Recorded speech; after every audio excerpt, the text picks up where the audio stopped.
أعوذ بالله من الشيطان الرجيم. بسم الله الرحمن الرحيم. ومن يقنت منكن لله ورسوله وتعمل صالحا نؤتها أجرها مرتين وأعتدنا لها رزقا كريما.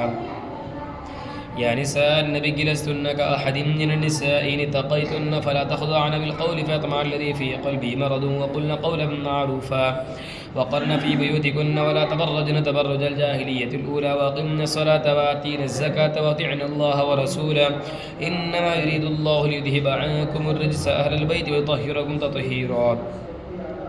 واذكرن ما يتلى في بيوتكن من آيات الله والحكمة إن الله كان لطيفا خبيرا. إن المسلمين والمسلمات والمؤمنين والمؤمنات والقانتين والقانتات والصادقين والصادقات والصابرين والصابرات والخاشعين والخاشعات والمتصدقين والمتصدقات والصائمين والصائمات والحافظين فروجهم والحافظات والذاكرين الله كثيرا والذاكرات أعد الله لهم مغفرة وأجرا عظيما. فما كان لمؤمن ولا مؤمنة إذا قضى الله ورسوله أمرا أن يكون لهم الخيرة من أمرهم ومن يعص الله ورسوله فقد ضل ضلالا مبينا.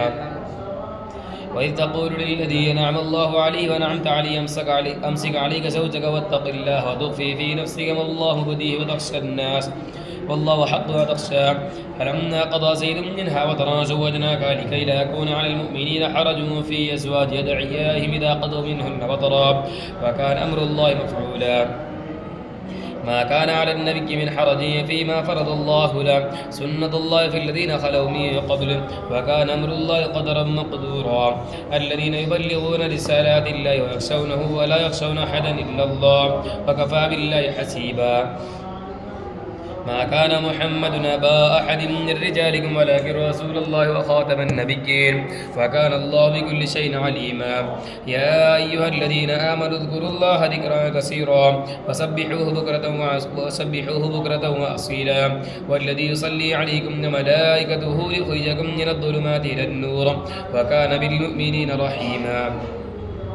تحيتهم يوم يلقونه سلام وأعد لهم أجرا كريما. يا أيها النبي إنا أرسلناك شاهدا ومبشرا ونذيرا وداعيا إلى الله بإذنه وسراجا منيرا. فبشر المؤمنين بأن لهم من الله فضلا كبيرا. فلا تطع الكافرين والمنافقين ودع أداهم وتوكل على الله وكفى بالله وكيلا.